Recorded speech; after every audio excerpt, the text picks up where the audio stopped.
स्वागत है आपके अपने YouTube channel Rajeev competitive class में। दोस्तों शिक्षकों के लिए कई सारे खबर आए हैं। दोस्तों आइए तो अपडेट है आपके लिए। तो ये फर्स्ट अपडेट होगा और जो अपडेट होगा उसको नेक्स्ट में देखेंगे। और यहाँ पर वेतन के बारे में भी कमेंट आ रहा था, तो वेतन पर भी चर्चा करेंगे कि इनका क्या वेतन रहने वाला है। तो आइए शुरू करते हैं। सबसे पहले इस वीडियो को लेकर के देखिए कहता है क्या है। इस अपडेट को लेकर कहता है प्रधान शिक्षक हैं और जो प्रधानाध्यापक हैं उनकी नियुक्ति जो है परीक्षा के जो आधार पर होगी। अब ये क्या खबर है, मतलब देखिए, ये देखिए पटना से खबर कहता है कि जो शिक्षा विभाग ने जो बिहार विद्यालय विशेष शिक्षक नियमावली है 2023 है, उसके प्रारूप में स्पष्ट कर दिया है कि जो प्रधान शिक्षक यानी कक्षा 1 से 5 जो शिक्षक हैं और प्रधानाध्यापक उच्च माध्यमिक विद्यालयों की जो नियुक्ति प्रतियोगिता परीक्षा है उसके आधार पर संबंधित नियमावली के अनुसार होगी। और कहता है कि जो विशिष्ट शिक्षकों को डीईओ द्वारा शिक्षा का अधिकार कानून के तहत जो छात्र शिक्षक है उनका अनुपात या जो जनहित में प्रतिबद्धताओं को ध्यान में रखकर जो जिला के अंतर्गत स्थानांतरित किया जाएगा, ये कहा गया। और जो विशिष्ट शिक्षक हैं उसको जिला शिक्षा पदाधिकारी द्वारा तय की गई अवधि के पूरा होने पर जिला के जो तहत स्थानांतरित किया जाएगा। और शिक्षकों के अनुरोध पर प्राथमिक जो 1 to 5 हो गया, माध्यमिक जो हो गया, और शिक्षा निदेशक जो जिला के बाहर जो स्थानांतरित कर सकेंगे, वो हालांकि एक विशिष्ट शिक्षा सेवा काल में केवल 2 बार इस तरह के विकल्प का प्रयोग कर सकेंगे। ठीक है, 2 ही बार। और जो प्रस्तावित नियमावली में अनुशासनिक सुनवाई जो कार्रवाई होगा उसके भी विधान में अनुशासनात्मक कार्रवाई होगी वो डीओ कर सकेंगे। साथ ही दोस्तों आपको बता दें कैबिनेट का जो बैठक होगा वो कल होगा। कैबिनेट का बैठक, इसमें आपका लेटर है 10:30 में जो आपका होगा, तो ये आप एक जान लीजिए। और दोस्तों आइए आगे देखते हैं आगे का अपडेट। आगे देखिए आगे कहता है कि पेशेवर विशिष्ट शिक्षक को वरीयता सूची बनेगा। अब इसका क्या मतलब है, शिक्षकों का मूल वेतन भी देख लेंगे। दोस्तों आइए कहता है जो जिला स्तर पर जो विशिष्ट शिक्षक हैं उसकी एक वरीय सूची बनाई जाएगी, यानी शिक्षकों की प्रत्येक श्रेणी यथा प्राथमिक हो या माध्यमिक और उच्च माध्यमिक हो, उसके लिए विषयवार एवं अलग वरीयता सूची तैयार किया जाएगा। और स्थानीय निकायों के शिक्षकों के रूप में जो प्रशिक्षित वेतनमान है प्राप्त करने की तिथि के अनुसार जो वरीयता तय की जाएगी। जहां 2 शिक्षक एक ही जो तिथि है वो साझा करते हैं, उनकी जन्म तिथि वरीयता तय करेगी। और विशिष्ट शिक्षकों की प्रोन्नति के लिए 8 वर्ष समय अवधि रखी गई है और उपलब्ध रिक्तियों के आधार पर इसका लाभ मिलेगा। ठीक है, तो आइए थोड़ा वेतन पर भी चर्चा कर लेंगे। तो इसको इस तरह समझ में नहीं आएगा तो आगे हम टोटल पूरा डिस्कशन कर लेते हैं। देखिए टोटल आपको यहाँ पर बात कर लेते हैं।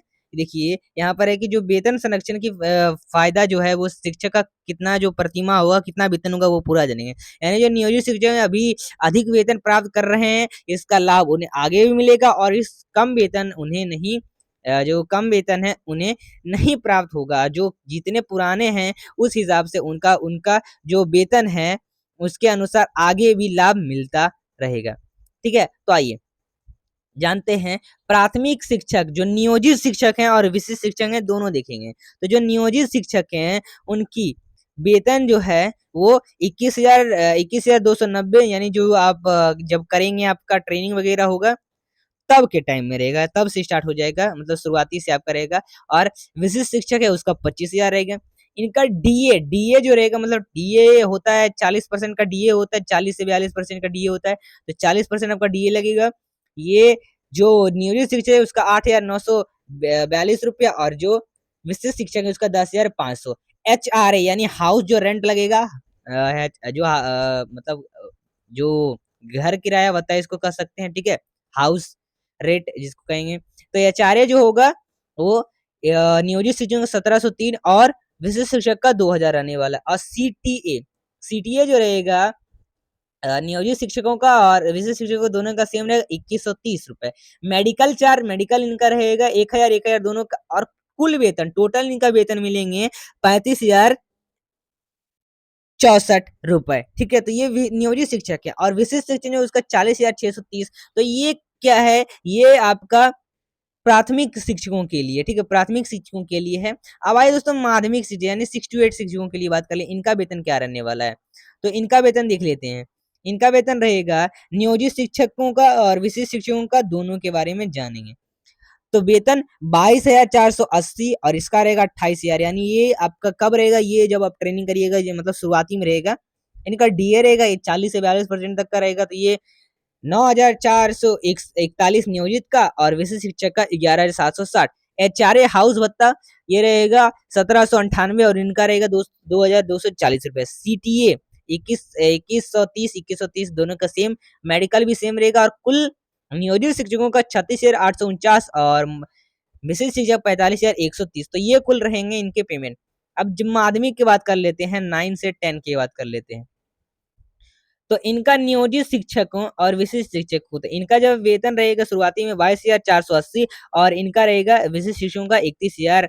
डीए इनका रहेगा नियोजित शिक्षकों का 9,441 और विशिष्ट शिक्षकों का 13,020। एचआरए रहेगा 1798 और विशिष्ट शिक्षकों का 2,480। सीटीए दोनों का सेम रहेगा, मेडिकल भी सेम और कुल 36,849 नियोजित का और विशिष्ट शिक्षक का 49,630। तो ये कुल रहने वाले हैं। अब उच्च माध्यमिक का बात कर लेते हैं थोड़ा। तो उच्च माध्यमिक जो शिक्षक है उनका नियोजित जो है नियोजित शिक्षकों का, तो नियोजित शिक्षकों का वेतन रहेगा 23,650 रुपए स्टार्टिंग में और विशिष्ट शिक्षकों का 32,000। डीए इनका रहेगा 9,933 नियोजित शिक्षकों का, विशिष्ट शिक्षकों का 13,480। एचआरए 1,898 और विशिष्ट शिक्षकों का 2,560। सीटीए 2130 मेडिकल भी सेम और कुल वेतन नियोजित का 38,650 और इसका विशिष्ट शिक्षकों का 51,130। तो ये कुल क्या रहने वाले हैं, इनके वेतन रहने वाले हैं। तो वेतन पर कमेंट आया था कि क्या मतलब सैलरी वगैरह रहने वाला, तो उस पर ये वीडियो बनाया गया। ठीक है, तो ये जान लिया आप आपका क्या क्या वेतन रहने वाला है।